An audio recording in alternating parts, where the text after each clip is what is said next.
Hoy es jueves 9 de marzo de este año 2017. Muchas gracias por preferir a la televisión pública. Como siempre, aquí haremos un repaso en lo más importante del acontecer nacional e internacional. Iniciamos, esta es nuestra propuesta informativa.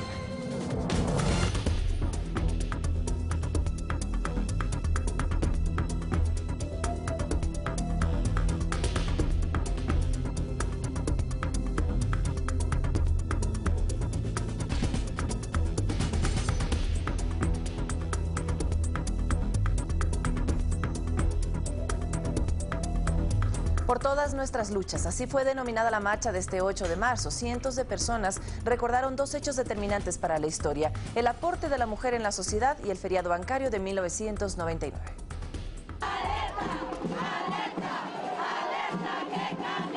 Advirtieron que la fecha no es para celebrar, porque las luchas de las mujeres del mundo se expresan también en estas manifestaciones, expresiones de justicia por la memoria histórica.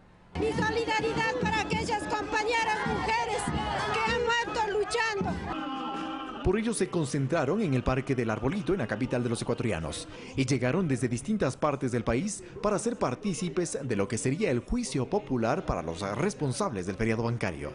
Sentenciamos a que ni un solo voto del pueblo ecuatoriano sea destinado a la oligarquía del país. Emprendieron la caminata, una marcha que se llamó Por todas nuestras luchas. Se dirigió por la avenida 10 de agosto, siguieron por la Guayaquil hasta el centro histórico, con una serie de consignas y testimonios de lo que significó en términos personales y familiares el feriado bancario. En la competencia de Francisco se quedó mis ahorros y no pude sacarlo más. Y la familia tuvo que emigrar por este dolor. Y se desintegró, se divorciaron familias, los hijos se abandonaron. Yo tenía en promedio unos 600,000 sucres. Me vinieron a dar $52 luego de un año. ¿De qué me servía? Yo tuve que separarme de mi madre durante 2 años. Tuve que ver cómo mi hermana hizo labores de madre con nosotros. Agradecerles a ambas. Otro caso es el de Segundo Chuchilán. Muestra documentos que dan cuenta de haber tenido 20 millones de sucres. Pero con el congelamiento de los depósitos, el feriado bancario y la dolarización, ese dinero se redujo a $777.25. Yo tenía 22 años de trabajo en esa época. Y de un plumazo se pulverizaron mis fondos de cesantía. Los efectos y perjuicios para todo el país todavía intentan ser superados. Y una forma de hacerlo, aseguran, es recordándolo. Fueron las abuelas las que se quedaron criando a los hijos, fueron las tías las que asumieron el cuidado de los hijos, de sus hermanas. Por lo tanto, hoy más que nunca cabe recordar estas dos fechas y decirle al país: no permitiremos, las mujeres no permitiremos un feriado bancario más. Nunca podrá sancionarse a la totalidad, pero creo que es claro quiénes fueron los responsables. Aseguran que se trata de una iniciativa ciudadana, a la que fueron invitadas autoridades de gobierno y de la Asamblea Nacional. Eduardo Córdoba, Ecuador TV. El presidente de la República, Rafael Correa, pidió al pueblo ecuatoriano no olvidar a los responsables directos del feriado bancario ocurrido hace 18 años. Identificó al actual candidato presidencial Guillermo Lasso, a quien cuestionó por querer deslindar su responsabilidad en este tema. En el sector Una Sola Fuerza del Cantón Durán hay más tranquilidad entre sus habitantes, pues este miércoles recibieron la noticia de que el municipio legalizará sus predios. Ya vamos a dejar de padecer que nos entregue la legalización, porque nosotros ¿cuántos años tenemos viviendo cuando no estaba ni el relleno aquí? Actualmente 12.000 familias se asientan sobre 288 hectáreas en medio de necesidades y falencias que las palpó el presidente de la República, Rafael Correa. En el acto, el primer mandatario ratificó sus críticas al candidato opositor de derecha, el banquero Guillermo Lasso, quien en 1998, como miembro del equipo de gobierno de Yamil Mahuad, participó en las decisiones que conllevaron al feriado bancario ocurrido hace 18 años y del que hoy busca deslindar su responsabilidad. Los banqueros que luego, durante el gobierno de Mahuad, fueron gobernadores y siguieron siendo banqueros. Después del congelamiento, cualquiera renuncia a un gobierno que le incauta el dinero a la gente. No, aceptaron el cargo de superministro y siguieron siendo banqueros. Y negociaron con el dolor de la gente con los certificados de depósitos reprogramables. El jefe de Estado se trasladó al cantón Naranjito, donde constató los avances de la Unidad Educativa Mayor Mateo Celestino Espinosa Castro, que registra un avance del 45%. Tiene un costo aproximado de $4.200.000 y dará cabida a 1.140 estudiantes por jornada. Yo veo que es una obra muy buena. Tengo a mis 3 hijos estudiando. En otro cantón, Milagro, el presidente Correa conoció el proyecto de 5 parques recreativos urbanos, cuya construcción por un monto de $525.000 será financiado con un crédito del Banco de Desarrollo. El mandatario recalcó que obras de carácter social como estas se financian con lo que se recauda por impuestos. Ve con preocupación que el candidato presidencial opositor hable de eliminar tributos, pues dicha propuesta beneficiará directamente a los que más tienen. Porque ¿quién de ustedes paga impuestos a la salida de divisas? Nadie, eso pagan los ricos que sacan su plata fuera del país. ¿Quién de ustedes paga impuestos por activos en el exterior? Nadie, eso pagan los que tienen bancos en Panamá. Esos son los impuestos que quieren derogar. Con imágenes de Javier Alarcón, César Eduarte, Ecuador TV. Según una investigación realizada en el año 2007, Guillermo Lasso, exministro de Economía de Yamil Maguad y actual candidato a la presidencia de la República, sí habría tenido algún tipo de participación en el feriado bancario de 1999. Aquí le exponemos los detalles. Guillermo Lasso, candidato presidencial por la alianza Creo Suma, trataría de desmarcarse de la supuesta participación que habría tenido en el feriado bancario. Lasso nada tiene que ver en la triste historia de la crisis financiera. Lo invito a consultar mi cuenta de Twitter, @LassoGuillermo. Y ahí usted va a encontrar las respuestas a todas sus inquietudes. En su cuenta de Twitter sostiene que Eduardo Valencia, presidente de la comisión que investigó el feriado bancario, no lo menciona para nada. Sin embargo, las declaraciones realizadas por Valencia en el año 2007 contrastarían lo que asegura Lasso. En una entrevista de Diario El Comercio hace 10 años, Valencia denunció que la crisis de la Corporación Financiera Nacional se debió a la ineptitud de varias personas. En el reportaje, al tocar el tema del feriado bancario, Valencia menciona a Guillermo Lasso de ser parte del grupo de banqueros que habrían presionado al presidente Yamil Maguad para que decrete el congelamiento de depósitos. Además, en abril de ese mismo año, en una publicación de la revista Vistazo, Valencia se ratificó en sus denuncias en contra de Lasso, al afirmar que el salvataje bancario fue un verdadero peculado. Años antes, una nota periodística de Teleamazonas muestra a Eduardo Valencia denunciando el negocio que hicieron ciertos banqueros con los certificados de depósitos reprogramables, documentos financieros que compró y vendió el Banco de Guayaquil en la crisis financiera. Dicha entidad pertenece a Guillermo Lasso. El asalto a la Corporación Financiera Nacional se hizo con un simple decreto, obligando a que la corporación reciba dichos papeles. El catedrático Dax Toscano asegura que Guillermo Lasso siempre ha utilizado toda clase de estrategias para eludir su responsabilidad en el feriado bancario, y recuerda que dicho banquero fue gobernador y superministro de Economía en el gobierno de Maguad. Al estilo de Poncio Pilatos lavándose las manos de que no tiene nada que ver con el feriado bancario. Simple es revisar la historia de aquel momento. Tampoco descarta que Lasso, al ser funcionario de Maguad, habría contado con información privilegiada sobre el feriado bancario. Aprovecharse precisamente de esa situación de crisis que vivían las personas para aparentemente ayudar a esas personas, pero obteniendo grandes beneficios económicos. La venta de los certificados de depósitos reprogramables a la CFN le significó al país un adicional de pérdidas de $1.178 millones. Alex Llanos, Ecuador TV.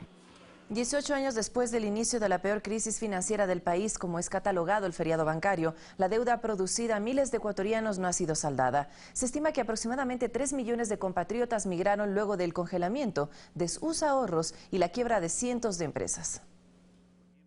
El 8 de marzo de 1999 es un día que pasó a la historia por la noticia que trajo consigo. Aquel lunes en cadena nacional, el entonces superintendente de bancos, Jorge Egas Peña, anunció el feriado bancario. Hemos considerado necesario prolongar por un día el feriado bancario decretado hoy por la Junta Bancaria. Y así fue. Todas las operaciones bancarias quedaron suspendidas. Para miles de personas, la decisión, a más de sorpresa, les generó indignación y responsabilizaban directamente al presidente de turno, Yamil Maguad. Hoy no hay bancos.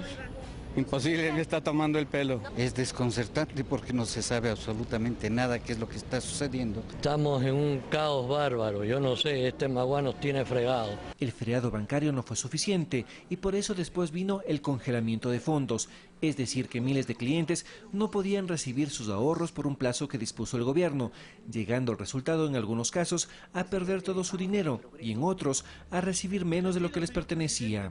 El gobierno jamás va a incautar, jamás va a confiscar las cuentas de nadie. Algo que Yamin Mawad nunca cumplió. Pero, ¿por qué se tomó la decisión de decretar el feriado bancario? Todo empezó 5 años antes, es decir, en 1994, bajo la administración de Sixto Durán Ballén y Alberto Dajic. En dicho gobierno se aprobó la Ley de Instituciones Financieras, la cual liberalizaba el sector bancario, dando paso al cometimiento de varias irregularidades. Por ejemplo, los propios banqueros se concedían préstamos, los cuales la mayoría de ellos nunca fueron cancelados. Para que se apruebe esta ley existió presión política y también económica. Atrás de esto estaba el multibanco Banco de Guayaquil, hoy conocido solo como Banco Guayaquil. A la cabeza de esta entidad financiera estaba Guillermo Lasso, actual candidato a la presidencia de la República. La presión era tal que abiertamente a través de medios de comunicación en Multibanco BG exigía a Durán Ballén sancione la ley favorablemente. Gracias a esta ley, Guillermo Lasso, dueño del Banco Guayaquil, fue una de las 16 personas quienes aprobaron el primer crédito subordinado a una entidad financiera con problemas de liquidez, convirtiendo a este capítulo, según expertos, como el inicio de la crisis bancaria ecuatoriana. Esto sucedió entre el 19 y 20 de marzo de 1996. El Banco Continental pasa a manos del Banco Central, prácticamente, digamos, el banco quiebra, y el Estado, a través del Banco Central, sale y salva a ese banco. La presión era tal que abiertamente a través de medios de comunicación, el multibanco BG exigía a Durán Ballén sancione la ley favorablemente. José Luis Quinteros, Ecuador TV.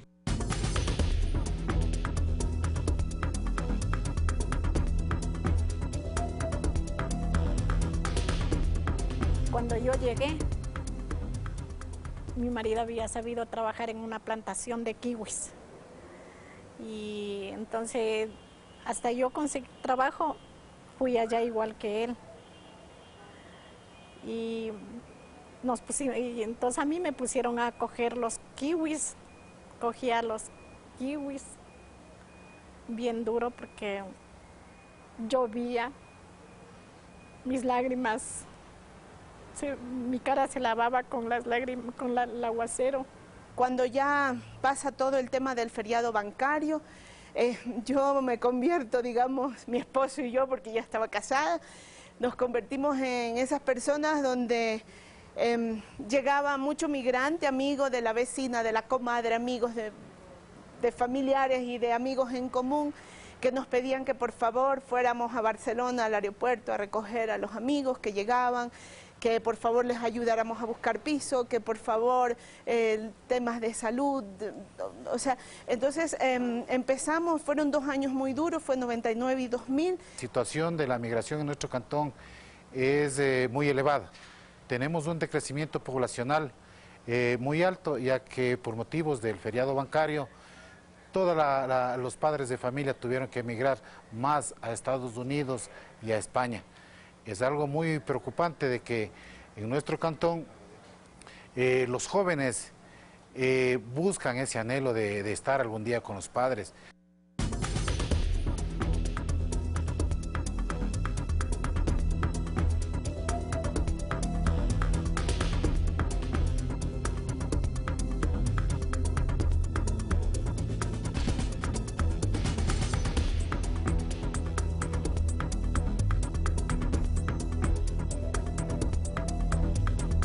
Ciertos periodistas han optado por entrevistar a personas que han salido del país, escapando de la justicia para lanzar denuncias en contra del gobierno. Este tipo de entrevistas son cuestionadas por analistas quienes creen que evidencian la forma de hacer campaña sucia en plena época electoral. Hace poco fue público cómo Janet Inostroza de Teleamazonas, Tania Tinoco de Ecoavisa y Ricardo Arqués y Anderson Boscán de Diario Expreso entrevistaron en Miami al prófugo de la justicia Carlos Pareja Yanuseli, condenado a 5 años de prisión por cohecho y quien estaría relacionado con una amplia red de corrupción que operaba desde hace mucho tiempo en el país y que era liderada por su primo Carlos Pareja Cordero, personaje vinculado al Partido Social Cristiano.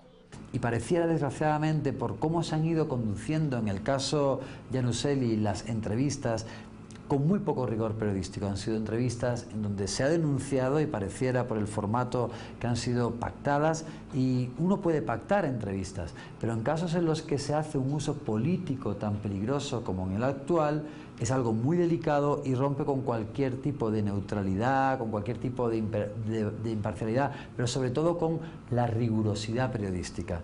A Inostroza y Tinoco ahora también se suma Carlos Vera, quien ya como activista político, a través de las redes sociales anuncia una entrevista hecha a Pedro Delgado, expresidente del directorio del Banco Central del Ecuador y de quien solo se sabe que se encuentra en Estados Unidos, país al que huyó de la justicia ecuatoriana. En el 2015 a Delgado se le impuso una condena de 8 años de prisión por delito de malversación de fondos públicos, al conceder de manera irregular un crédito por más de $800.000 del Banco Cofiec al ciudadano argentino Gastón Dusac. Vemos que se han violentado reglas básicas del periodismo al servicio de intereses políticos y económicos espúreos que deberían de estar normalmente muy alejados de lo que consideramos un periodismo de calidad.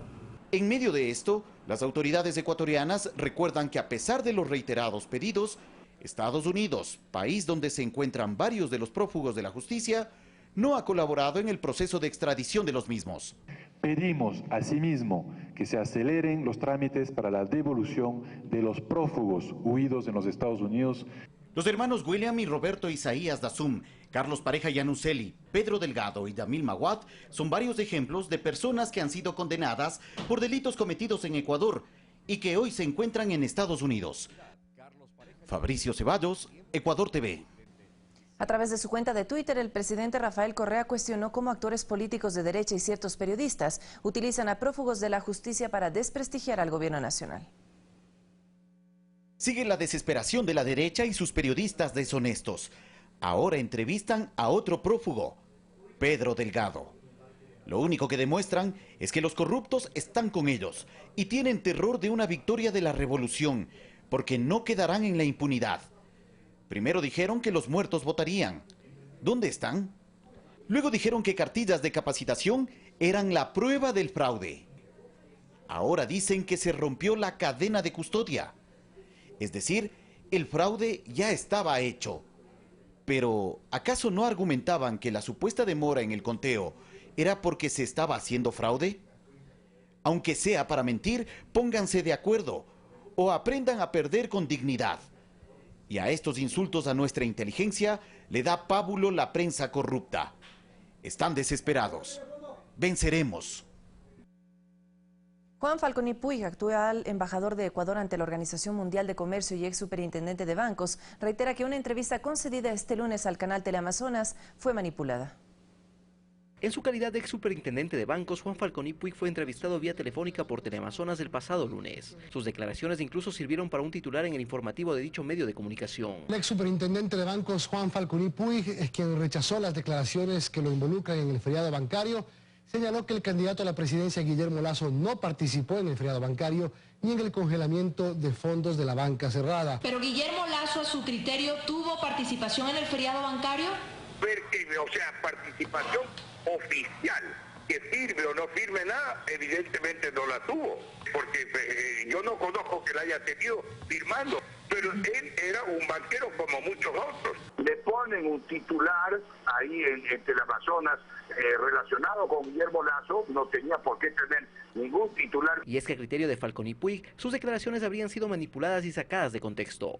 Le estaba explicando esto y cuando súbitamente me interrumpe y me dice, y bueno, entonces Guillermo Lasso no tenía nada que ver con el feriado bancario. Hubo una manipulación de mi declaración de anoche tratando de darle otra connotación. Más aún al referirse a la participación de Guillermo Lasso en el feriado bancario, tema sobre el cual recalcó. No he dicho que Guillermo Lasso no tiene nada que ver con el feriado bancario, no he dado certificados de honorabilidad ni de responsabilidad, ni he exculpado a nadie, que yo no soy la persona indicada. Falconi hizo esta aclaración en Ecuador TV también por vía telefónica, debido al cumplimiento de su misión diplomática en Suiza, donde es el representante de nuestro país ante la Organización Mundial de Comercio. No obstante, anunció su presencia en Ecuador durante la próxima semana para aclarar nuevamente este tema de forma personal. Alex Llanos, Ecuador TV. 6 de la mañana con 51 minutos. Revisamos otros temas de su interés. El vicepresidente de la República, Jorge Glass, cumplió agenda en la ciudad de Guayaquil. Con una entrevista y un recorrido por un nuevo plan habitacional, arrancó las actividades. Con una entrevista radial inició la agenda de actividades del vicepresidente Jorge Glass en Guayaquil. Aquí el segundo mandatario hizo referencia a las denuncias de corrupción presentadas en su contra. Como Lenín Moreno y Jorge Glass llevan una amplia ventaja en los sondeos electorales, están desesperados. ¿Qué busca Capaya? Impunidad. Porque con Lazo, Capaya tiene impunidad y vuelve. Con Lazo los Isaías vuelven. Con Lazo Bucaram vuelve.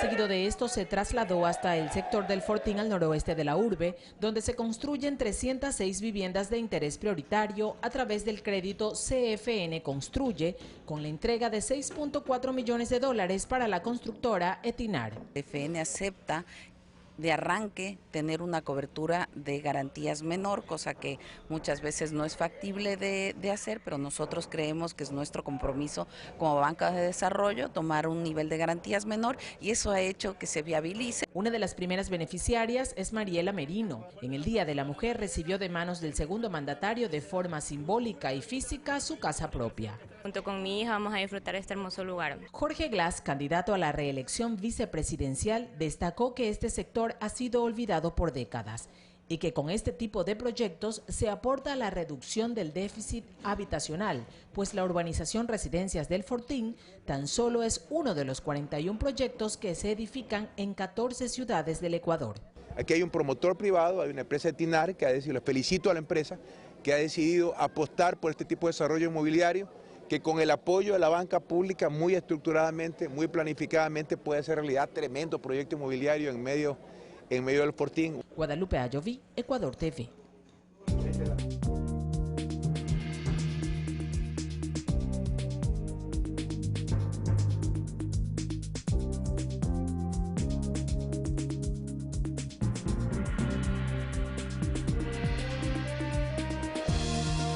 Dirigentes sociales y mujeres se refieren al progreso registrado en estos últimos años en relación a sus derechos alcanzados fundamentales. Consideran que las mejoras en política laboral, seguridad social y lucha contra la violencia son cambios significativos derivados de la Constitución del 2008. Celeste recuerda que desde su niñez tuvo que ganarse la vida como empleada doméstica como muchas otras esmeraldeñas de familias pobres. Yo trabajaba para una familia, era como nana, cuidaba niños, ¿no? Y entonces trabajé 15 años para esa familia. Con esfuerzo logró culminar la primaria y de ahí luchar por sus sueños. Nunca tuve la oportunidad de ir al colegio, porque claro, te toca trabajar para ayudar a mantener a los otros. Después de 20 años, imagínate, ya casi cuarentona, pude terminar mi bachillerato, pude hacer otras cosas diferentes. Realidades como la suya, comenta, aún existen, pero gracias a políticas públicas, acciones afirmativas, se han logrado reivindicar sus derechos, mejorando su situación. Hay mujeres afro en todos los niveles de la política social que han logrado trabajar desde sus comunidades. Para la presidenta del Centro Ecuatoriano para la Promoción y Acción de la Mujer, CEPAM, el mayor logro se consagró en la Constitución del 2008. Los derechos sociales, culturales, el derecho a una vida sin violencia, los derechos sexuales y reproductivos, el derecho a la educación, a la salud. La Constitución nos reconoce esos derechos. Gracias a esta Carta Magna se dio paso a varios cambios con una visión integral. La prohibición del despido de mujeres por causa de la maternidad, los derechos a igual salario por igual trabajo, los derechos de las mujeres rurales, a los derechos patrimoniales. Se tipificó el femicidio en el Código Penal. Resalta la afiliación de las mujeres a la seguridad social. Reconocimiento del trabajo doméstico, me parece que es muy bueno. Una deuda la identifica al respecto de los derechos reproductivos y en el reconocimiento de lo que se denomina economía del cuidado. La mujer tiene que salir a trabajar 8 horas y tiene que trabajar por lo menos unas 4 o 5 horas más en su casa. Sin embargo, son visibles los progresos. Celeste accedió a una casa y aún va por más. Consigo entrar a la universidad, que esa es una de las cosas que tengo aplazadas y que me debo a mí misma. El llamado lo hacen hacia los hombres para lograr relaciones armónicas en donde ambos vivamos en equidad. César García, Ecuador TV. La Fiscalía General del Estado y la Corporación Nacional de Telecomunicaciones se unen en la lucha contra la violencia de género. Estas dos entidades presentaron una aplicación telefónica para prevenir esta problemática en nuestro país. Juntos, Juntas se denomina la nueva aplicación gratuita para celular que desarrolló de manera conjunta la Corporación Nacional de Telecomunicaciones CNT y la Cooperación Internacional Alemana, con el objetivo de prevenir la violencia de género. En el marco de su política de responsabilidad corporativa, la CNT toma conciencia de la problemática que, según datos del INE del 2012, afecta a 6 de cada 10 mujeres en Ecuador quienes han sufrido algún tipo de violencia. Esfuerzo al que se unió la Fiscalía General del Estado tras suscribir un convenio de cooperación interinstitucional.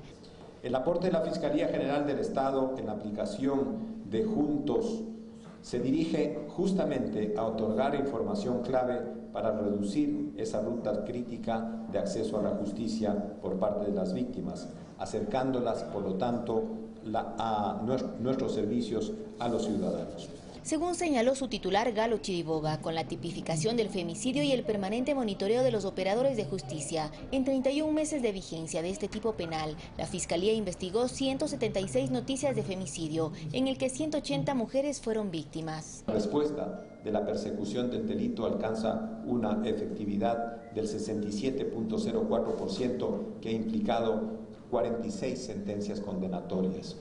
Esta aplicación es sencilla y amigable de usar. La puede descargar en cualquier celular que cuente con internet. Dos botones, el botón de continuar que me permite a mí acceder al menú principal de la aplicación y el botón de auxilio que Santi, por favor, me ayudas presionando. Emite justamente este sonido para alertar a las personas que están alrededor de la víctima.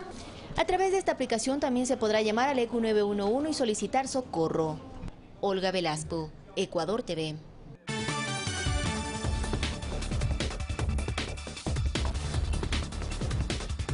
6 de la mañana, 58 minutos, revisamos las noticias del mundo. Y hasta ahora le contamos que un incendio en un centro de menores de edad en Guatemala dejó 19 niñas muertas y otras 38 heridas con quemaduras de segundo y tercer grado.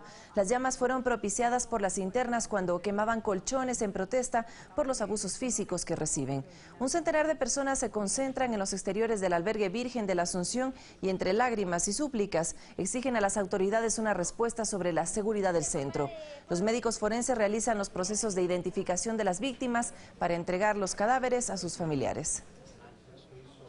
El presidente de Colombia, Juan Manuel Santos, arremetió contra la empresa brasileña Odebrecht y la calificó de manzana podrida, mientras que la Casa Blanca asegura que el mandatario Donald Trump está preocupado por la información difundida por Wikileaks sobre el ciberespionaje de la CIA. Aquí nuestro resumen de noticias del mundo. Al menos 38 personas murieron en un atentado contra el mayor hospital militar de Afganistán. El ataque fue reivindicado por el autoproclamado Estado Islámico a través de la agencia de noticias Amaq. Dos de los atacantes hicieron detonar sus chalecos explosivos en las puertas del hospital para abrir paso a otros dos que, una vez en el interior y armados con rifles, dispararon contra los trabajadores y pacientes. El presidente de Estados Unidos, Donald Trump, está extremadamente preocupado por la filtración de seguridad en la CIA que permitió al grupo Wikileaks publicar documentos de la agencia de inteligencia sobre sus herramientas de hackeo. Así lo manifestó el portavoz de la Casa Blanca, Sean Spears. El alto comisionado de Naciones Unidas para los Derechos Humanos considera que en Estados Unidos hace falta un liderazgo más amplio y coherente para afrontar el reciente auge de discriminación, antisemitismo y violencia contra minorías étnicas y religiosas. Asegura que la denigración contra musulmanes y mexicanos alimenta los abusos xenófobos. Esto ante el último decreto migratorio firmado por el presidente Trump. Este miércoles, Hawái es el primer estado en presentar su demanda contra esta normativa. El presidente de Colombia, Juan Manuel Santos, afirmó que el gobierno no permitirá que una manzana podrida perjudique la revolución de la infraestructura adelantada por su administración al hacer referencia a los casos de corrupción de la constructora brasileña Odebrecht. Esto tras la presentación de nuevas pruebas por parte de la Fiscalía sobre supuestos aportes de Odebrecht a las campañas presidenciales de 2014. Un oficial de la patrulla de Kansas en Estados Unidos ayudó a rescatar a un conductor cuyo camión estaba atascado en medio de una autopista cuando intentaba avanzar en medio de los incendios forestales, donde más de 2.000 bomberos luchan por combatir las llamas que han consumido 2.500 kilómetros cuadrados. Fanny Lara, Ecuador TV. A las 7 en punto de la mañana hacemos nuestra primera pausa. Al regresar, Carlos Rabascal construirá con todos nosotros pensamiento crítico. Así que sigue en nuestra sintonía. Esto es Noticias 7.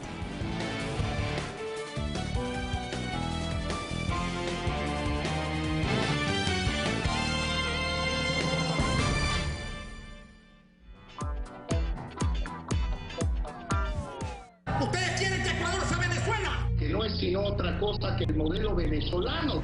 ¿Qué hay detrás de la llamada venezolanización del Ecuador? ¿Tiene el socialismo ecuatoriano iguales características al modelo de Venezuela? Este jueves, Mundo al Revés aclara las preguntas de la mano de Miguel Ángel Pérez Pirela y Mariclén Stilling en una entrevista que no podrá perderse, con miras a la próxima campaña electoral.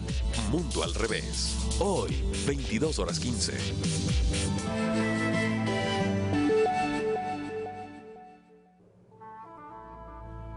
Ecuador es el país de América Latina que alberga a la mayor cantidad de refugiados. Quisimos conocer la historia de dos de ellos, Carmen y Joaquín. Pero ¿cómo viven? Aquí trabajamos todo el día, a veces 12 horas, 10 horas, 14 horas. ¿Cómo desafían al destino? De lo que se prepara aquí, que son las arepas colombianas, que son tradicionales. Lo sabremos en Somos Memoria. Sábado, 20:30.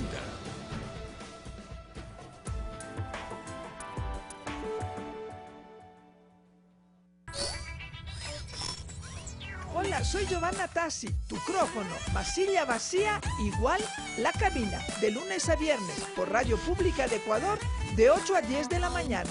La cabina, donde el micrófono es tu micrófono. Por Radio Pública de Ecuador. Cajero automático, a través de las ventanillas o quién sabe, tarjeta de crédito, son algunos de los servicios bancarios más utilizados. ¿Sabes tú, Arturo, y saben ustedes, amigos, cómo manejar adecuadamente sus cuentas bancarias? Nosotros se lo contaremos al mediodía con expertos que despejarán todas sus dudas. Le esperamos entonces, como siempre, aquí, por Ecuador TV. 12 en punto es la cita.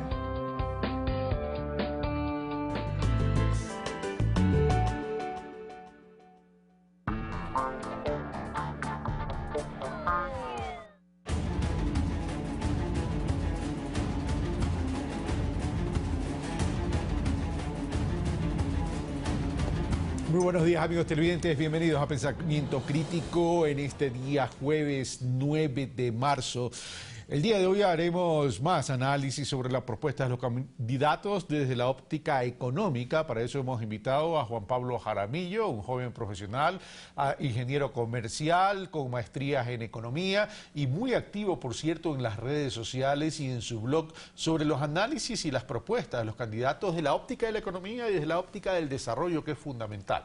Luego tendremos a Virgilio Hernández, asambleísta, con quien vamos a conversar sobre el segundo debate que ya tengo entendido se realizó sobre el proyecto de ley de condonación de deudas de la banca cerrada. Esto es Pensamiento Crítico y soy Carlos Rabascal. Juan Pablo Jaramillo, muy buenos días. Gracias por haber aceptado nuestra invitación. Y mi intención es visibilizar también cuál es la preocupación de un joven profesional ecuatoriano de 29 años que ha hecho análisis, y no de ahora, sino que ya viene desde hace algún tiempo, sobre la situación de la economía, sobre el horizonte de desarrollo del país y en este caso, en medio de la coyuntura electoral, acerca de las propuestas de ambos candidatos, bueno, en este momento ambos candidatos porque estamos hablando de la final, Guillermo Lasso, Lenín Moreno. Así que entremos en materia. Bueno, gracias Carlos por la invitación, un saludo pues a quienes nos están viendo por televisión. Lo primero que debería decir es que pues a mí me preocupa mucho este tema de la campaña, ¿no? Creo que ha sido una campaña bastante mediocre, creo que ha sido una campaña en la que han faltado propuestas, sobre todo en el tema económico. Lo que tenemos es una campaña que se sustenta en el miedo, por los dos bandos, ¿no? Por parte de el oficialismo, Alianza País, lo que se nos dice es si no gana Lenin vamos a volver al pasado, vamos a volver a ese pasado de la partidocracia, del feriado bancario, o vamos a ir a lo que sucede en Argentina. Mientras que por otra parte, por el lado de la oposición, lo que tenemos es el argumento de si gana Lenin, el continuismo nos llevará a la Venezuela de Maduro. Ambas visiones se sustentan en el miedo y no en una lógica económica racional. Y dentro de esa lógica económica racional, ¿qué es lo que, cuáles serían los retos del país a efectos de poder construir propuestas en ambos lados, a efectos de apalancar un sendero que nos permita solucionar problemas? Sí, bueno, lo primero pues surge de hacer un análisis un poco más objetivo, ¿no? Ver en qué temas hemos avanzado, ver en qué temas seguimos rezagados frente a la región y analizar, o sea, no todo lo que se ha hecho en este periodo ha sido malo, no todo lo que se ha hecho en este periodo ha sido bueno, y tenemos muchos retos, o sea, tenemos una situación fiscal, por ejemplo, preocupante para el país, tenemos una situación externa también preocupante, la dolarización tiene ventajas, pero también tiene desventajas, no se trata de solo decir, no, la dolarización es perfecta y hay que mantenerla. Sí, yo considero, por ejemplo, que sí hay que mantener la dolarización, pero hay que entender y tener muy claro que esta también tiene unas desventajas muy grandes para el país y hay que, entendiendo estas desventajas, generar propuestas que lleven a un mayor crecimiento de la economía. Hablemos entonces de la dolarización. Cuando el país entró a la dolarización no entró por convicción, sino por desesperación. Esa fue la realidad en su momento.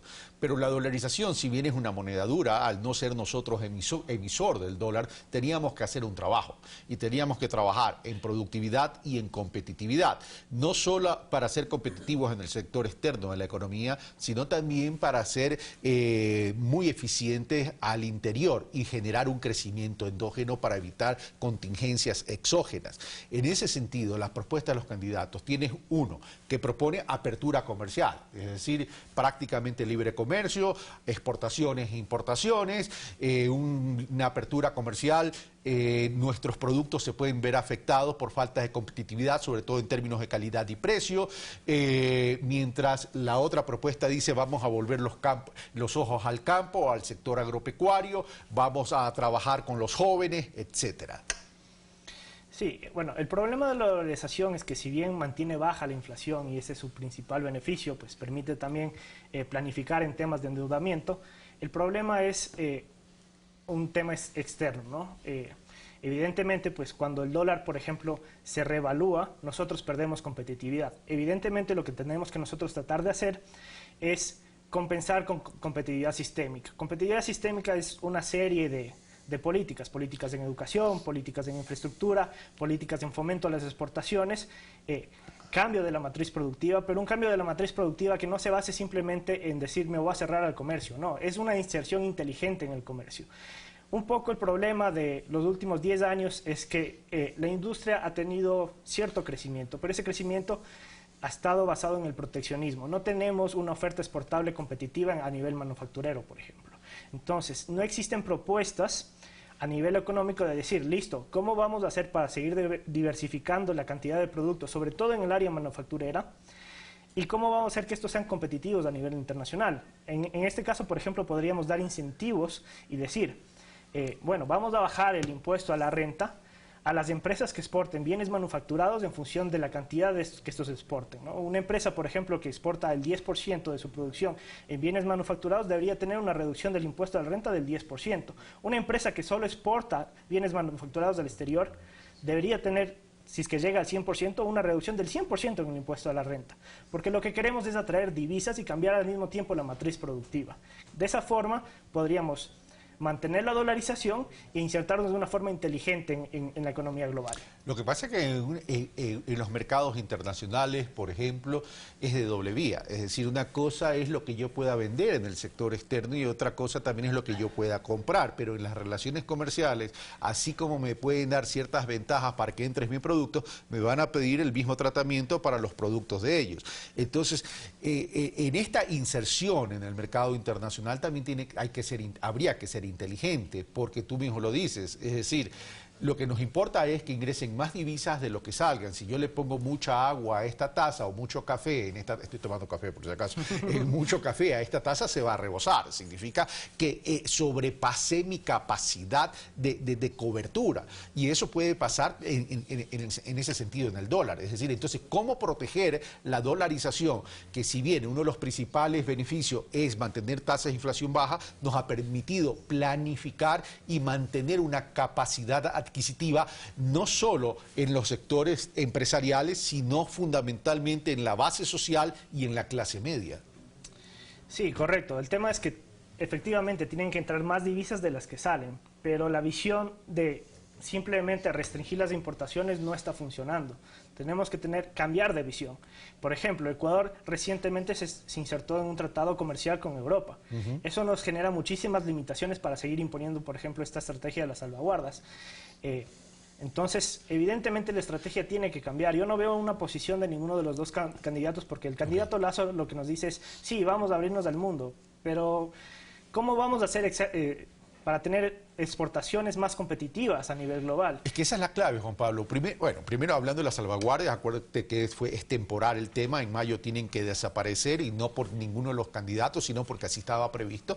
Pero te pongo un ejemplo, el tema Alianza del Pacífico, Juan Pablo, la relación México-Colombia.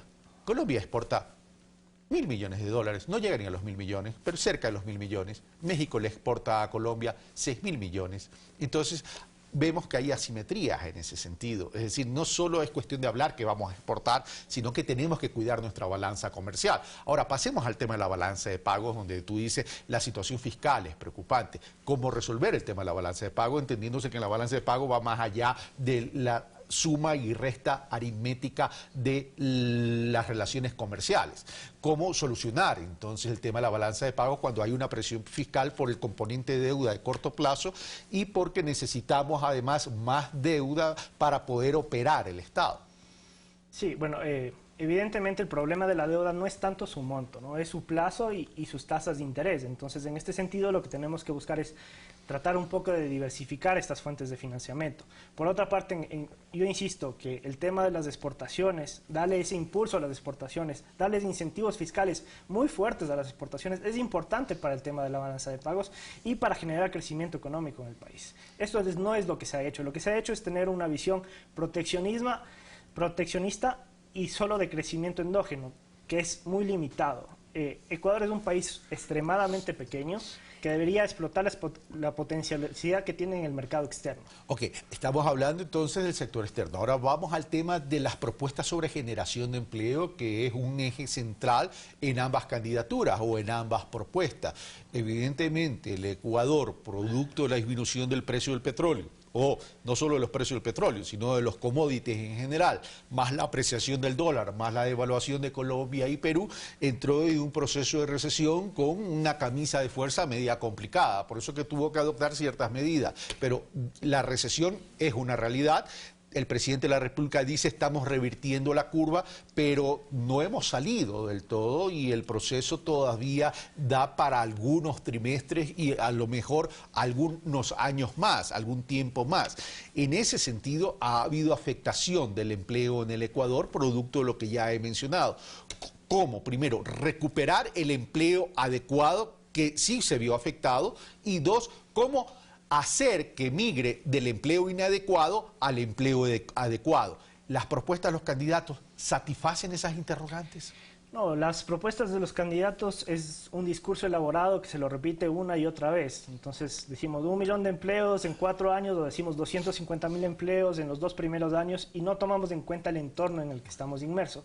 Evidentemente, en Ecuador cuando existe una recesión económica, la variable de desempleo como tal no es tanto la que se ve afectada. La que se ve afectada es el empleo adecuado. El empleo adecuado decimos que es, bajo la definición del INE, que es ganar más allá del salario mínimo y trabajar más allá de 40 horas. O si es que se trabaja menos de 40 horas, sí ganar más del mínimo y no desear trabajar más. Ese es una proxy a un empleo de calidad y eso es lo que la propuesta debería ser de los candidatos, es cómo generamos ese empleo de calidad, que evidentemente está totalmente correlacionado con el ciclo económico. Vimos que cuando la economía creció generamos empleo adecuado, cuando la economía entró en recesión empezamos a perder empleo adecuado. Es decir, partamos de una premisa, para generar empleo necesitamos crecer en la economía y para generar los niveles de empleo que se habla en términos de cantidad hay que crecer entre el 6 y el 8% constante anual durante los próximos 4 años, no es que en promedio, todos los años hay que crecer. Ahora, pero vamos a lo siguiente, a ver, ¿hacia dónde tenemos que apuntar como Ecuador dentro de este horizonte de desarrollo? Porque vemos que el sector terciario de la economía, lo que significa más menos servicios, representan el 65%, el sector industrial representa el 12% y el sector agropecuario más o menos un poquito menos del 12%. Entonces, ¿hacia dónde deberíamos orientar nuestro horizonte de desarrollo considerando que todo corresponde a un plan estratégico que deberíamos construir conjuntamente? Tenemos que ver cuáles son los sectores que cuando generan empleo de calidad. evidentemente, por ejemplo, la agricultura en el Ecuador tiene un peso en el empleo muy grande, pero el empleo que genera no es un empleo de calidad. Por otra parte, la manufactura y los servicios generan un empleo mejor remunerado, un empleo que trae una formalización del mismo, un empleo con seguridad social, y a eso es a lo que deberíamos enfocarnos, ver, o sea, cómo generamos, no cualquier tipo de empleo, porque sí podemos generar 1 millón de empleos reduciendo salarios, precarizando la mano de obra, y no existe como un concepto claro de qué es el tipo de empleo que queremos generar. No está claro cuál es el tipo de empleo que se propone entonces. Sí, los candidatos a veces confunden, no sé, subempleo con informalidad, son conceptos distintos, no necesariamente excluyentes. Uno puede ser subempleado y a la vez informal, o uno puede ser informal pero no subempleado. ¿Sabes lo que me preocupa? Me preocupa que hemos terminado una exposición de objetivos denunciados, ni siquiera objetivos sino denunciados, porque por ejemplo decir vamos a generar tantos empleos, no hablar de qué tipo de empleo y qué calidad de empleo y en qué sectores de la economía, entonces el tema se nos reduce, bueno, vamos a generar porque vamos a traer inversión extranjera, porque vamos a abrir a los bancos internacionales, porque vamos a disminuir impuestos. Por un lado el parte de Guillermo Lasso, por el parte de Lenín Moreno dice, bueno, es que vamos a dinamizar la economía con el plan de viviendas, porque vamos a trabajar en el agro, pero eso no es un debate profundo realmente. Es decir, a ver, para que un país sea desarrollado, tenemos que incentivar al sector industrial, al sector manufacturero, y eso vemos que en promedio no pasamos del 12%, a veces tipo electrocardiograma, un poquito arriba, un poquito más abajo, dependiendo del año y las circunstancias, pero esa es la realidad, no cambiamos la matriz de la composición de nuestra economía en términos de actividad. Ha habido un avance, pero se ha basado más que nada en estos sectores estratégicos, ¿no? Electricidad. Bueno, pero eso forma parte de la competitividad sistémica que hablabas. Sí, pero no existe ese aumento sostenido de la manufactura, ¿no? Y nuevamente tengo que referirme al tema de que tenemos que tener una manufactura que sea competitiva a nivel global. No puede ser competitiva simplemente porque tiene aranceles y está protegida. Lo que tenemos que ver, y la meta debería ser impulsar las exportaciones del sector manufacturero. Ese debería ser un indicador clave dentro de la economía ecuatoriana. Claro, ahí tenemos que un indicador clave, pero ahí tenemos un tema de China, que es una amenaza, y un tema de Colombia, que es muy activo en el tema, y tendríamos que ver cómo neutralizamos esas dos amenazas. Ahora, vamos a otro tema. Es decir, el tema, se habla del empleo, pero fundamentalmente cuando se habla del empleo, se habla de pronto en unas capas socioeconómicas que no es la base social como para decir estamos luchando para erradicar la pobreza. Si bien se ha avanzado en la disminución de la pobreza, todavía tenemos una pobreza rural importante y una pobreza urbana que ha disminuido pero que está presente. En ese sentido, ¿cómo entonces las propuestas de los candidatos están orientadas para luchar contra esa erradicación de la pobreza? Porque no es cuestión de decir voy a generar empleo. Lo importante sería voy a disminuir la pobreza en tanto, o la voy a erradicar en 4 años, o voy a establecer un plan estratégico para erradicarla en un horizonte de 20 años y va a ser política de Estado. No se ha escuchado eso tampoco. Correcto, o sea, la generación de empleo evidentemente reduce la pobreza, ¿no? Pero no, nuevamente, es qué tipo de empleo generamos, y la pobreza está focalizada en ciertos sectores, está focalizada en el sector rural, tiene mayor incidencia en mujeres, tiene mayor incidencia en afroecuatorianos, en indígenas. Entonces, uno sí puede tener un tipo de política muy focalizada para crear empleo para ese tipo de personas, ¿no? Esto sería muy simple de hacer teniendo incentivos correctos. Por ejemplo, la probabilidad de estos grupos vulnerables de tener acceso a la seguridad social es mucho menor a la de gente mestiza, educada. Entonces, podemos tener tipos de incentivos para esos grupos específicos que son vulnerables. Uno podría decir, yo voy a dar un incentivo a las empresas que me contraten trabajadores que no tienen en el acumulado, por ejemplo, más allá de 24 aportaciones formales al IES. Y con esto estoy impulsando el empleo formal, que es lo que debería interesarnos. No, más allá de 1 millón, 2 millones, 250.000, es qué tipo de empleo queremos generar en la sociedad. Juan Pablo Jaramillo, muchas gracias por estar con nosotros. Bueno, Juan Pablo Jaramillo, ustedes acaban de escucharlo, un joven de 29 años, profesional, ingeniero comercial con maestrías en economía, activo en redes sociales sobre análisis económico, expone desde su visión de la juventud su preocupación de las propuestas de los candidatos y de cuál ha sido el comportamiento de esta campaña presidencial en función de las necesidades de ustedes. Esto no es cuestión de antipatías o simpatías. Esto es cuestión de necesidades que requieren soluciones estructurales. El problema es que nos seguimos fijando en la coyuntura y no hemos entendido ni comprendido en el país que para cambiar la coyuntura tenemos que cambiar el tema estructural. Venimos de inmediato.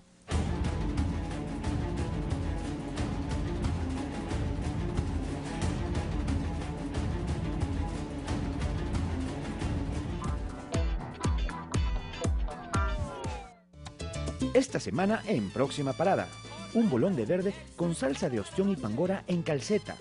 En Manta, Jimmy nos enseña el secreto del buen camotillo. Abrirle esta parte aquí la galla que esté roja. ¿No? Está roja, ¿no? Está roja. Próxima Parada Gastronómico. Sábado, 18:30.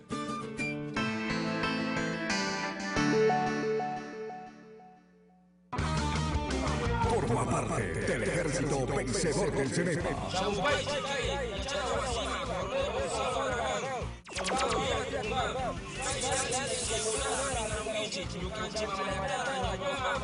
Adquiere una profesión digna y de valores sirviendo a tu patria. Mayor información en www.eidia.mil.es. Esto fue una colaboración de Ecuador TV.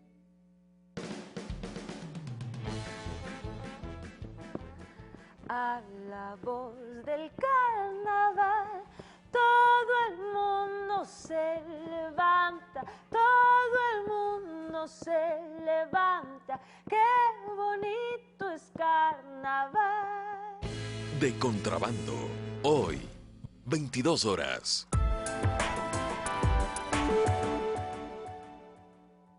Grandes Maestros presenta a Margaret Atwood. Espero que las personas finalmente se den cuenta de que solo hay una raza, la raza humana, y que todos somos miembros de ella. 21 de marzo, Día Internacional de la Eliminación de la Discriminación Racial.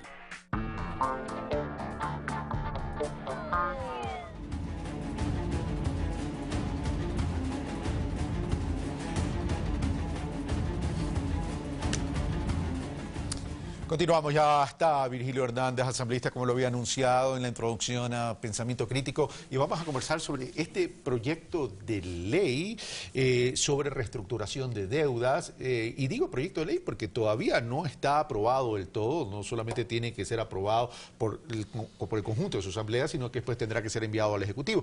Virgilio, y ya el proyecto de ley de Economía Popular y Solidaria aprobó, no basta que lo aprueben en la asamblea, el presidente de la República lo votó totalmente, y eso debería ser motivo de otro análisis, los motivos por los cuales lo vetó.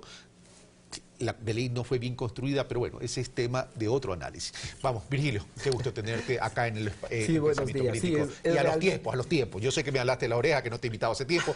Me doy por al lado las orejas. ¿Cómo estás? No, y también, sí, ojalá algún momento podamos conversar con el tema de la Ley de Economía Popular Solidaria, porque yo realmente lamento esa situación. Creo más bien que el proyecto fue consensuado bastante con diferentes actores, con actores del Ejecutivo, con actores de la Economía Popular y Solidaria. En fin, creo que ese tema sí da para poder conversar en otra ocasión. Sí, eso vamos a tener que analizar, porque es un tema importante para el desarrollo del país. Sí, bueno, y sin duda, y creo que el problema resolvía algunos temas que han estado gravitando en el ámbito de la economía popular solidaria. Solo para mencionar uno, aquellos que al mismo tiempo son trabajadores y al mismo tiempo son socios, y por lo tanto la situación de la seguridad, de su afiliación a la seguridad social, se ve complejizado. Ese era uno de los temas que se resolvía, otro el tema institucional, pero en fin, de eso creo que podemos conversar con más calma. Se requiere un programa de 1 hora, Impulso Político, para que vamos a este tema.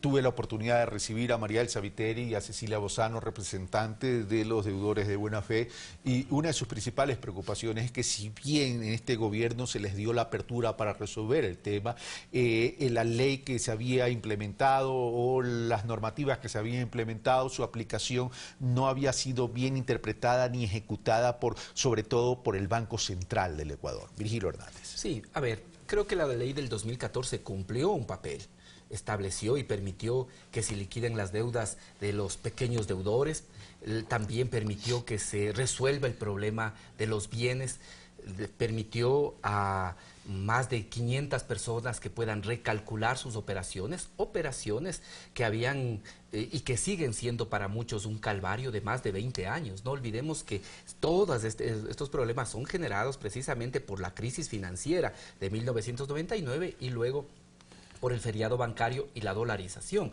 de tal forma que esto es todavía una secuela, una consecuencia de qué pasa cuando por un lado hay banqueros inescrupulosos y por otro lado un gobierno de la banca que toma decisiones en función de los intereses de unos pocos. Estas son las secuelas.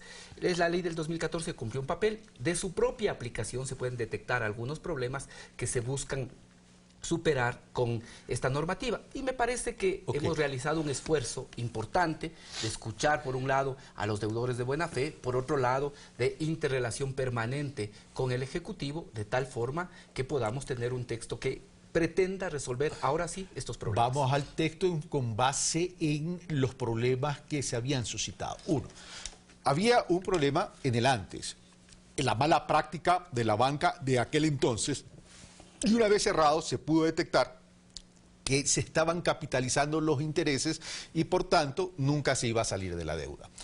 Primer problema. El segundo problema era la capacidad de pago de estos deudores de buena fe de la banca cerrada que querían honrar sus obligaciones, pero que por todo el trauma del sistema financiero de la banca cerrada no pudieron honrarlo. Por una sencilla razón. Cuando tú ibas a querer pagar, los intereses se seguían acumulando, se seguían acumulando, se seguían acumulando, se seguían acumulando y evidentemente la capacidad de pago iba disminuyendo. Es decir, mientras la deuda por la acumulación de los intereses iba creciendo, la capacidad de pago de los deudores de buena fe iba disminuyendo. Y el otro tema era básicamente los soportes contables de la banca cerrada, donde básicamente hacían asientos contables, pero no habían soportes que ni siquiera registraban abonos realizados por estos deudores de buena fe. Virgilio Hernández. A ver, ¿cómo hemos buscado resolver algunos de estos problemas? Lo primero que hacemos es permitir que los deudores puedan presentar nuevamente en el plazo de 90 días, aunque esto ya se hizo con la ley anterior, nuevos documentos probatorios. Además, se está incluyendo un elemento fundamental, que es precisamente esto de que en caso de duda se pueda actuar en lo que más favorezca al deudor no vinculado. Esta es una cosa importante. Eso es importantísimo. Esto es importantísimo. Para no beneficiar a los vivos. Exacto. Porque, ¿qué es lo que pasa? ¿Cuál ha sido uno de los planteamientos principales de los deudores de buena fe? Que no se asuman los asientos contables como títulos ejecutivos. Pero ¿qué es lo que puede pasar con eso? Que nosotros sabemos qué es lo que pasó en estos años, entre el 99, el 2007, sabemos lo que pasó. Muchas veces se pagaba, por ejemplo, para que desaparezcan los documentos.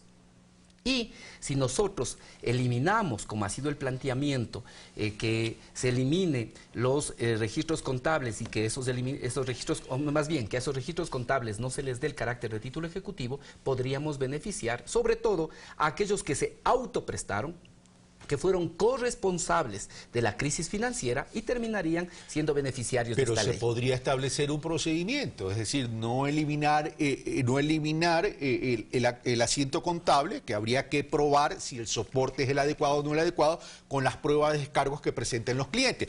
Pero mientras se demora ese proceso de descarga, se puede evitar los embargos vía coactiva vía coactiva de las instituciones del Estado hasta un tiempo prudencial en donde cada cliente de la banca cerrada pueda demostrar. Y también prohibición de enajenar para que, una vez cumplido ese plazo, o se soluciona o se procede con la acción legal. Sí, en ese sentido se han resuelto, creo yo, varios problemas. En primer lugar, se abre un nuevo tiempo en el que se puede presentar nuevos documentos probatorios y se incorpora este principio de que en caso de duda se actúe en favor del deudor no vinculado. Este es un primer elemento. Luego, el plazo, que ha sido otro de los planteamientos. ¿Qué es lo que contemplaba la ley? La ley contemplaba un plazo de 6 años. De ese plazo de 6 años ya han concluido o ya han pasado 3. Por lo tanto, quedaban únicamente 3 años. Con este proyecto estamos ampliando el plazo hasta 12 años, de tal manera que se pueda recalcular esas deudas ya no en los 3 años que faltaba, sino en 12 años, a partir de la vigencia de esta ley. Una tercera cosa, el tema del interés. Sí, efectivamente, muchas de las personas incluso no pudieron en los primeros años pagar porque no había certeza jurídica de dónde se deben hacer los pagos.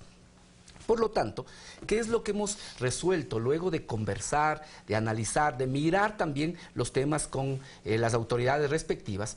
Que lo adecuado es que se mantenga el interés del 5%, pero ¿a partir de qué año? A partir del año 2010, en que se clarifica la institucionalidad y que el Banco Central también, por resolución de la Junta Bancaria, empieza a ser el responsable de esta cartera. Esa es otra decisión importante. Pero entre el 2010 al 2017 hay una acumulación de intereses y eso, a mí lo que me preocuparía es la capacidad de pago que tengan estas personas, estos hermanos ecuatorianos, en relación a los dividendos mensuales. Pero si tú analizas que en este momento tienen que pagar intereses hasta de 20 años, cuando estamos sacando 13, 14, 15 años, es un beneficio importante. Ahora, pero otro de los temas que no quiero dejar de mencionar es lo que se señala respecto de la garantía, que es otra de las cosas que se plantea en este proyecto. Garantías reales. Las garantías, efectivamente. En primer lugar, que si esas garantías fueron embargadas pero no rematadas, se tendrá que hacer consideraciones y entre esas consideraciones se plantea cuál era el valor el momento que fueron presentadas estas garantías o el momento que fueron embargadas, cuál es el valor que tendrían en este momento, ¿sí? Lo que sea más favorable para el deudor. Y al mismo tiempo, si la garantía puede ser dividida, puede ser fraccionada y supera el 200%, también esta garantía, ese exceso de garantía, le será devuelta al deudor. Estos son elementos importantes que ayudan a mejorar el proyecto. Me parece que hay falta un elemento que es también trascendente en lo conceptual y en lo que tiene que ver con la justicia social. Porque la posición del gobierno nacional, cuando hubo el crash financiero con las hipotecas en Europa, ¿cuál fue la posición del gobierno nacional? Es decir, a ver, el ser humano por encima del capital. Si hay una casa y ahí la deuda, entrego la causa, pero ya no me quedo con la deuda. Entonces, eso también habría que considerar, y yo sí creo que también habría que considerar es en qué condiciones, bajo qué circunstancias se procedieron al embargo y posteriori remate, porque, a ver, el tema del feriado bancario y el tema de esta crisis provocó un sendero de violentación a la dignidad humana. Uno, primero por la incautación del dinero. 2, por el embargo de los bienes. 3, por el tema de los certificados de depósito programados. Y 4, por las operaciones de remate de bienes de gente inocente que se vio perjudicada por todo este proceso de feriado y salvataje posterior. Sí, y efectivamente esto se considera, de tal manera que si las garantías que se rindieron ya cubren el valor de la deuda, esa deuda queda, ya está pagada, y eso está claramente determinado en el proyecto de ley. Hemos considerado todos estos elementos, incluso aquellas operaciones que se hicieron en VCs, también se plantea que se recalculen. VCs. Sí, pero es que hay, todos estos casos existen, tanto ¿no? tiempo. Sí, y obviamente no dejamos de mirar, y eso también se contempla en el proyecto, la responsabilidad que puede haber habido de administradores y sobre todo de liquidadores. Este es un elemento importante, porque efectivamente allí existió abuso. Mucho abuso. Y ese abuso benefició a alguien. De tal manera que, creo yo, hemos realizado un trabajo importante, tanto así que el proyecto fue aprobado por unanimidad y con aplausos de los colectivos. El problema es que tenemos que entender aquí que hay una afectación al ser humano, porque hay un lucro cesante de parte también, y no lo quiero poner en números, pero lo que pasa es que esto tiene una afectación social. El lucro cesante tiene una afectación social. Esta gente no podía insertarse. Y perdón, llamar gente de pronto el término sonó duro, estas personas, estos hermanos ecuatorianos, no podían insertarse en el mercado laboral porque resulta que eran deudores de la banca cerrada, porque estaban en la central de riesgo. Entonces no han existido mecanismos de reivindicación y de reinserción de estas personas y se les quiere cobrar la deuda, pero tampoco se les permite generar ingresos. Sí, efectivamente, como señalan los propios deudores, hasta antes del 2013, en que se consideraron estos aspectos para que puedan ser tratados en una ley, prácticamente estaban invisibilizados y se pasaba por alto la situación de estas personas. Con la ley del 2013 empieza un proceso de reestructuración. Ahora hemos detectado algunos de estos problemas que ha llevado que incluso muchas personas que reestructuraron sus deudas después no puedan cumplir con las mismas. Por eso, este proyecto lo que hace ahora es ampliar los plazos. También en la práctica disminuye el interés, porque si antes pagaban interés por más de 15, 20 años y ahora lo van a hacer por 7, ese interés ha sido reducido. Ya no será del 5%, en la práctica ese interés estará en torno al 2%, ¿no? De tal manera que hay cambios sustanciales y aún el día de hoy, por ejemplo, voy a seguir teniendo reuniones para ver si es necesario realizar ajustes que permitan ir resolviendo problemas concretos. Los vamos a incluir y los plantearemos para que sean considerados en el debate final. Hemos analizado también algunos temas relacionados con operaciones de leasing, de arrendamiento mercantil, y cómo lograr superar efectivamente para que estas que fueron inicialmente contratadas como operaciones de arrendamiento mercantil, ahora se conviertan en operaciones de cartera y por lo tanto esas personas también puedan acogerse tanto a los beneficios que se establecieron en la ley del 2014 como a los que se prevén en esta ley. Fue la construcción de un verdadero laberinto el tema de la crisis bancaria en el año 99. Sí, y creo que eso es importante tener en la memoria.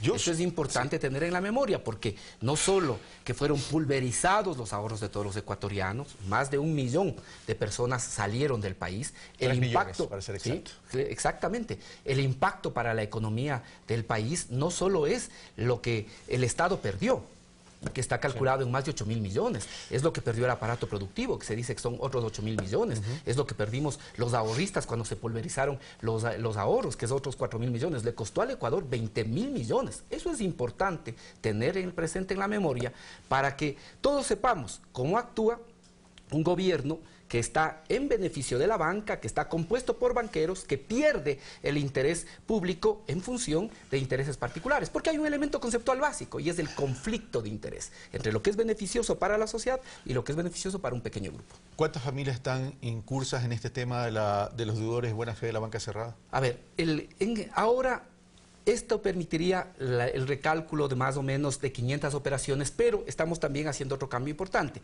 Ya no solo a aquellas personas que pidan acogerse a la ley, sino en general la ley será para todos y si es que desean entrar en el proceso de reestructuración, tendrán que firmar un convenio. Yo con esto creo que se puede ampliar efectivamente el número de personas, dejando afuera a los más de 3.000 deudores vinculados, cuya deuda con el Estado sigue siendo en este momento superior a los 4.000 millones. El proyecto también tiene además lo relacionado con el Banco de Fomento que está en proceso de liquidación. Aquí también se han hecho importantes cambios en lo que se relaciona con el Banco Nacional de Fomento. En este momento se permite la reestructuración prácticamente de toda la cartera que está en el Banco Nacional de Fomento en liquidación. Ahí estamos hablando de más de 31.000 personas, ya no solo de los sectores agrícola, ganadero y pescadores artesanales, sino de todos los sectores. El plazo se establece que puede ser hasta de 10 años, obviamente dependiendo de en qué tiempo fueron otorgados inicialmente los créditos. De tal manera que este proyecto en ese sentido también tiene una profunda visión social y se ha hecho todo lo posible para recoger también el punto de vista de los deudores del Banco Nacional de Fomento en proceso de liquidación. Virgilio Hernández, muchas gracias por estar con nosotros. Bueno, insumos, las conclusiones las sacan ustedes, pero yo solamente termino rapidito, termino rapidito. A ver, el tema de la crisis bancaria, quieran llamarla feriado, crisis, lo que sucedió, fue algo que se fue tejiendo. Se construyó, se dio y se perjudicó al Estado. Pero quiero que entendamos algo, a los ciudadanos que formamos miembros de ese Estado. Hay un juicio todavía de por medio, que es el famoso vuelto. Es decir, banqueros que pretenden todavía que el Estado les devuelva dinero por concepto de un vuelto, porque dicen que fueron los bienes subvalorados. Ese es un escenario. El otro escenario es este, el de ciudadanos como usted, como yo, que quieren honrar sus obligaciones, pero producto de este laberinto jurídico financiero que se creó previo al crash financiero de 1999, fueron perjudicados. ¿El ser humano está por encima del capital? ¿O el capital todavía tiene el poder para poder presionar y perjudicar todavía a esta gente que ya fue víctima, a estos hermanos que fueron víctimas? Yo creo que esto va más allá de una campaña política, va más allá de la conceptualización de las ideologías. Esto tiene que ver con humanidad. Y son ustedes los que tienen que decidir en términos qué es lo que pasó, qué puede pasar, y hacia dónde debe ir el Ecuador. Yo sé que estos comentarios a algunos no les gustan, pero es mi obligación moral y ética trasladarlo, porque el que pierde la memoria, pierde la vida. Esto fue Pensamiento Crítico, soy Carlos Rabascal. Gracias.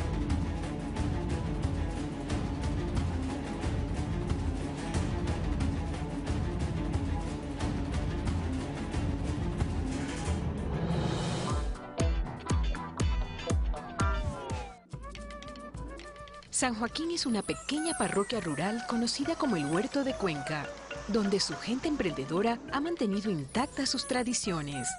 Yo trabajo desde la edad de 10 años. Jovencita. Sí, me aprendí a tejer de mi finada mamá, me enseñó. Ecuador multicolor. Vivimos la interculturalidad de nuestro país. Hoy, 14:30.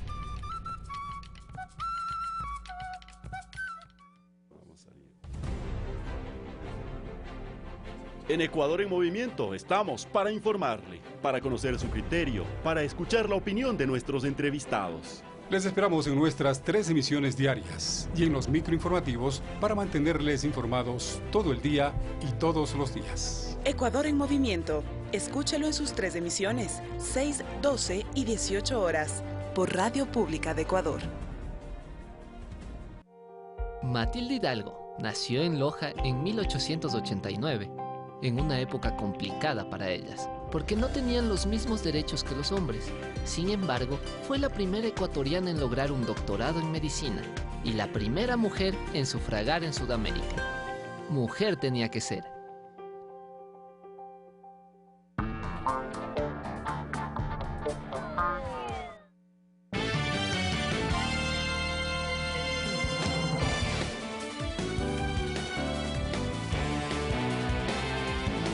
Gracias por seguir en nuestra sintonía. Tenemos más noticias para compartir con ustedes. Le contamos que para la segunda vuelta electoral, Lenín Moreno suma respaldos de diversas organizaciones sociales y movimientos políticos. El más reciente en sumarse fue Jimmy Jairala y su partido Centro Democrático. Lenín Moreno llegará al balotaje del 2 de abril con el respaldo de múltiples y diversos sectores que han pronunciado su apoyo al candidato del movimiento oficialista Alianza País por representar la continuidad de la obra social y un modelo de desarrollo basado en el ser humano. La coalición de organizaciones sociales COS, que agrupa a trabajadores, agricultores, pescadores, jubilados, artesanos y más, son parte de este conglomerado. Que nuestro compañero Lenín Moreno se sienta respaldado, que las organizaciones sociales y todos quienes hacemos coalición estamos dispuestos a enfrentar este nuevo reto. Días atrás, la Confederación de Pueblos y Organizaciones Indígenas reiteró su postura por considerar que el compromiso con este sector está dado en propuestas como el fomento de la agricultura familiar, agroecología y otros aspectos que permitan desarrollar una matriz agraria. Y que deben profundizar las leyes a la práctica, la ley de tierras, la ley de aguas, la ley de soberanía alimentaria, fundamentalmente la construcción de la soberanía alimentaria como un nuevo modelo de desarrollo. Otros sectores indígenas se suman al respaldo a Moreno, desconociendo a la dirigencia indígena que, tomándose el nombre de las bases, dijo inclinarse por Guillermo Lasso. Hay indígenas que buscan beneficios muy personales. La verdadera base, quienes tienen la necesidad, quienes deben dar estas expresiones, están en las comunidades, en los pueblos indígenas, en las provincias, donde no entran vehículos, donde hay muchas necesidades.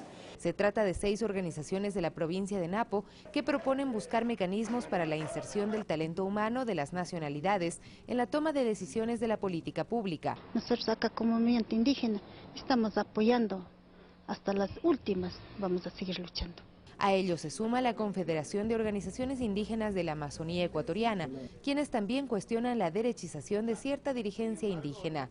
Los alcaldes de 22 cantones de Guayas no dudaron en brindar su respaldo político al ganador de la primera vuelta electoral. ¿Y por qué apoyamos a Lenín Moreno? Precisamente por todo ese apoyo que hemos tenido y hemos convenido a través de proyectos. Y el tablero electoral a favor de Lenín Moreno y Jorge Glass aglutina a movimientos políticos como el Centro Democrático. Está dispuesto a luchar por un país decente, ético, equitativo, inclusivo y sobre todo productivo.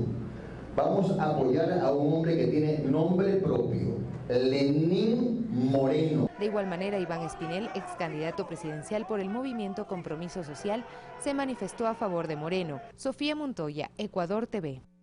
El conglomerado Frente por la Defensa de la Patria y la Vida mostró su apoyo a la candidatura del binomio oficialista Moreno Glass. son colectivos ciudadanos que se unificaron con un solo objetivo. Nos proponemos denunciar los intereses del capital financiero especulativo representado en el binomio Lasso-Páez y sus políticas neoliberales. Rechazan las promesas y ofrecimientos del binomio de la oposición, pues aseguran que su gestión acabaría con los programas que benefician a la ciudadanía. No solamente se trata de defender el avance a nivel de derechos que tenemos durante estos 10 años, sino que se trata fundamentalmente de profundizar la revolución, las transformaciones, los cambios. En materia de educación, por ejemplo, aseguran que la eliminación de la Secretaría Nacional de Estudios Superiores, Ciencia, Tecnología e Innovación CENESID sería un error. La propuesta de Guillermo Celi, director de Suma, de decir nosotros vamos a fomentar los créditos educativos y por eso queremos cerrar la CENESID y por lo tanto eliminar las becas, quiere decir privatizarnos los sueños a los jóvenes y a las jóvenes de todo el Ecuador. Dejaron en claro que la permanencia del frente se mantendrá luego de la época electoral. Como organizaciones sociales vamos a impulsar una serie de acciones orientadas a revitalizar la memoria histórica de la ciudadanía sobre los efectos del feriado bancario y las 7 plagas que representa el neoliberalismo. E hicieron una invitación a los binomios finalistas para que participen en un conversatorio para conocer sus propuestas. Y estaremos en la expectativa de recibir la contestación de los candidatos a la presidencia. Carlos Flores, Ecuador TV.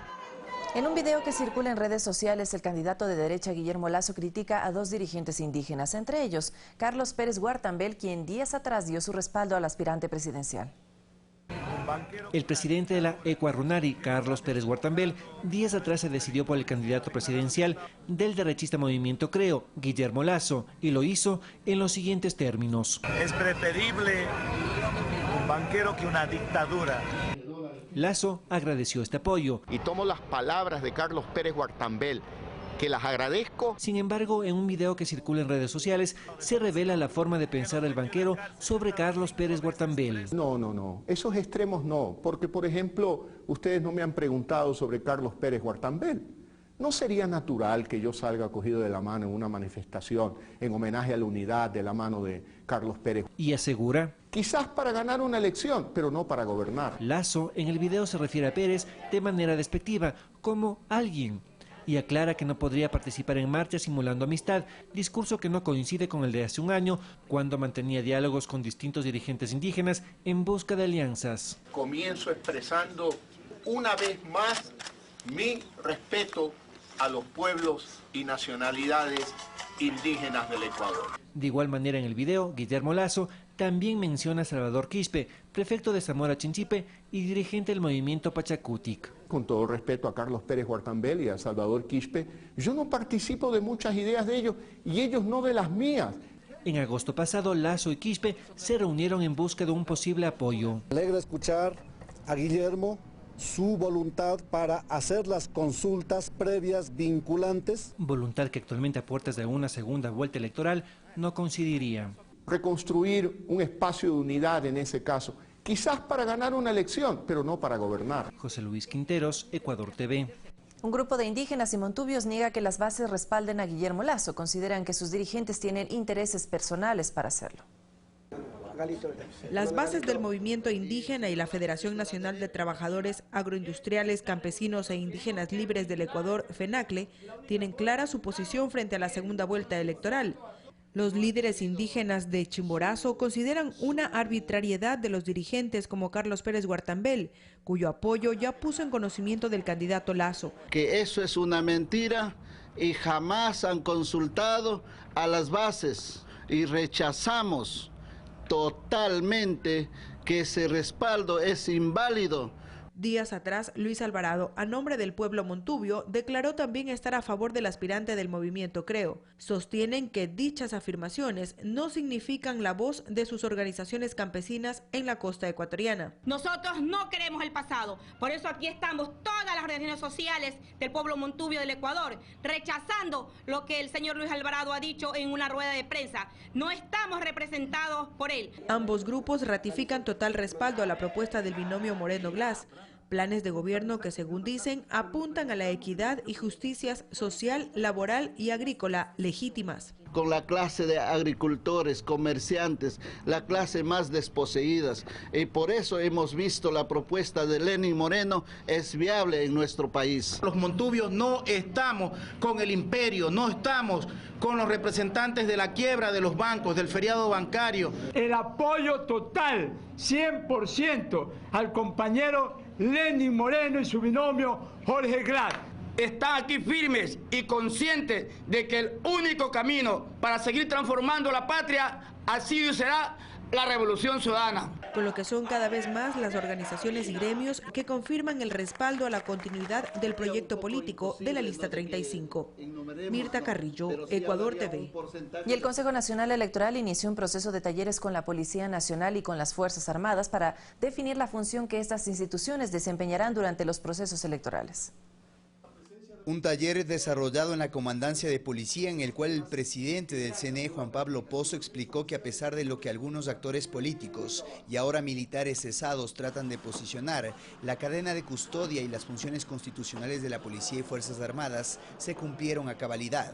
Y cada una de estas fases y puntos tienen la presencia militar y también policial en el apoyo de cada una de estas fases. Esto fue corroborado por el jefe de Estado Mayor de la Policía, quien ratificó el compromiso de la institución para la segunda vuelta. En el contexto ya del cumplimiento de la misión constitucional, en lo que corresponde a la seguridad ciudadana y al mantenimiento del orden público. El ministro de Defensa también aclaró cuál es el papel en el caso de las Fuerzas Armadas y los alcances del mismo. Les compete como institución dar seguridad al proceso. No dice que los militares comiencen a contar cada una de las papeletas de votación y las metan en las urnas. No les corresponde hacer eso, nunca le ha correspondido, nunca lo han hecho. Por su parte, el ex titular del CNE, Omar Simón, complementa que existe una distorsión de lo que en realidad representan las fuerzas del orden dentro de cada proceso electoral. Si en ninguna parte en la norma electoral dice que las Fuerzas Armadas son garantes del proceso democrático, y no lo que el general Castro finalmente plantea, que a la larga terminará siendo casi una rogación de funciones. También el CNE aprovechó el espacio para socializar el calendario electoral que tendrá el 19 de marzo, un único simulacro nacional. El voto en casa para las personas con discapacidad, que está planificado el 31 de marzo, y el día de las elecciones el domingo 2 de abril. Convocó a los delegados de las organizaciones políticas a participar del control con un representante por junta y acompañando todo el proceso, el cual animó a que sea en el marco del respeto de la voluntad popular. Tenemos que hacer pactos de paz. Al final queremos sociedades de paz, sin rumores, sin violencia, sin agresiones, sin hacer de la mentira y la infamia la estrategia política. Un taller similar se cumplirá en los próximos días con las Fuerzas Armadas. César García, Ecuador TV. Revisamos otros temas. La Fiscalía General del Estado y la Corporación Nacional de Telecomunicaciones se unen en la lucha contra la violencia de género. Las dos entidades presentaron junta una nueva aplicación gratuita para celular con el objetivo de prevenir esta problemática social. La aplicación es sencilla, la puede descargar en cualquier celular que cuente con internet. En el caso de que sea víctima de algún tipo de violencia, debe presionar el icono de auxilio e inmediatamente su teléfono sonará, lo que permitirá que la gente que esté a su alrededor esté alerta o pueda presionar continuar y encontrar información para denuncias e incluso llamar directamente al ECU 911 para pedir socorro. Para fortalecer la atención integral a víctimas de violencia de género e intrafamiliar a través de casas de acogida en todo el país, 22 organizaciones sociales firmaron convenios con el Ministerio de Justicia. Esta acción es parte de la lucha por la erradicación de la violencia contra la mujer, que hoy constituye una política pública que busca llegar a garantizar su derecho fundamental a vivir libres de la violencia. La importancia de estos centros, en los que se han atendido más de 124.000 casos en el último año, se fundamenta en el apoyo integral, psicológico y legal que permita romper círculos de violencia. 7 de la mañana, 54 minutos. En el pretil del Palacio de Carondelet se presenta la muestra fotográfica llamada Mujeres por la Igualdad. La exposición se compone de 60 imágenes sobre la vida de figuras históricas y contemporáneas que reivindicaron los derechos de la mujer en Ecuador. Esta muestra permanecerá hasta el próximo 12 de marzo. De igual manera, los turistas que recorran los interiores del Palacio de Gobierno podrán conocer la llamada Carta de Jamaica, un documento reconocido por la UNESCO por su trascendencia histórica, pues es una misiva dictada por el libertador Simón Bolívar en septiembre de 1815 y que aborda el proceso de emancipación de América del Sur. Más temas de su interés. Las intensas lluvias evidenciadas la tarde de ayer en Quito causaron varias afectaciones. El Comité de Operaciones de Emergencia del Distrito Metropolitano registró 10 llamadas de atención, 6 por acumulación de agua debido a basura en alcantarillas y 4 alertas de caída de árboles. Incidentes que se reportaron en el sector de Bellavista, La Florida, Vía Calacalí y en la avenida Amazonas entre Orellana y Eloy Alfaro. En este último, 2 personas resultaron heridas. En las tareas de socorro apoyaron miembros del Cuerpo de Bomberos, agentes de tránsito y el COE.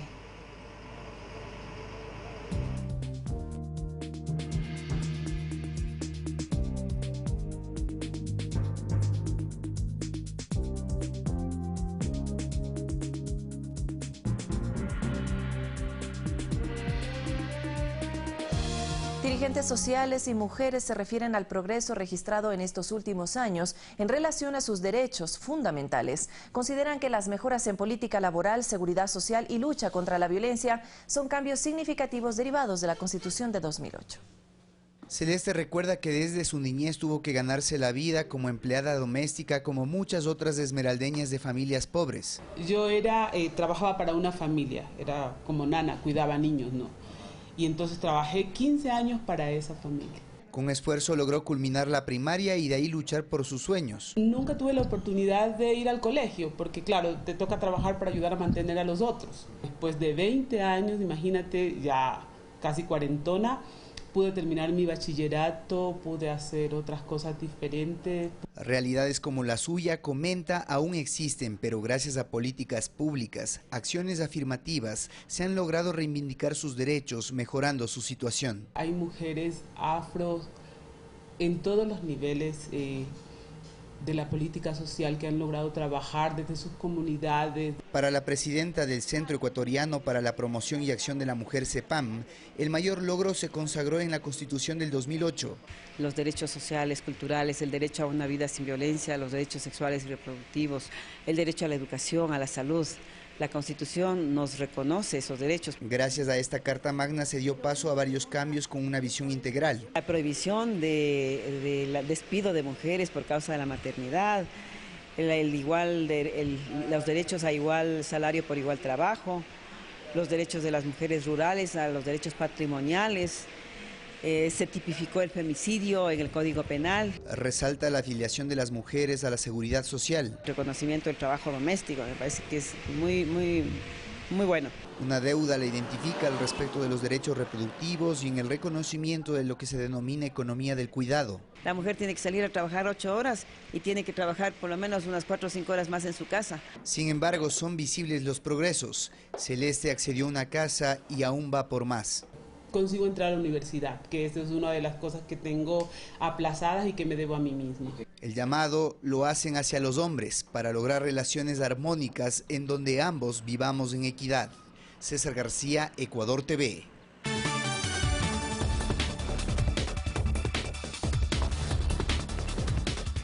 Noticias internacionales. Un incendio en un centro de menores de edad en Guatemala dejó 19 niñas muertas y otras 38 heridas con quemaduras de segundo y tercer grado.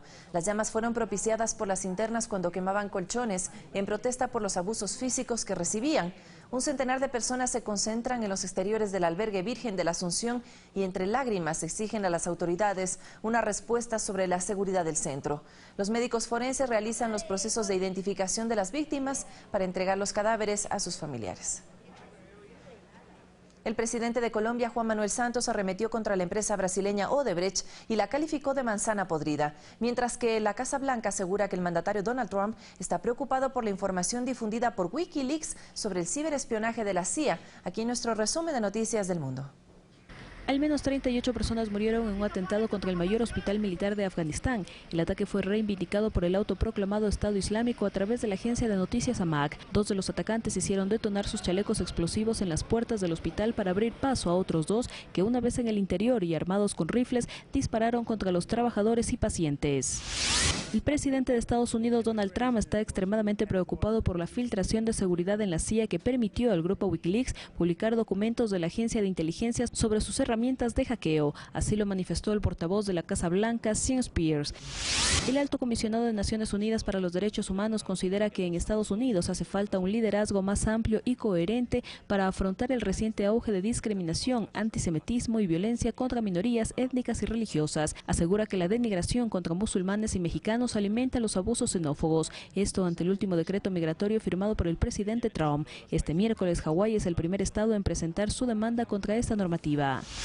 El presidente de Colombia, Juan Manuel Santos, afirmó que el gobierno no permitirá que una manzana podrida perjudique la revolución de la infraestructura adelantada por su administración al hacer referencia a los casos de corrupción de la constructora brasileña Odebrecht.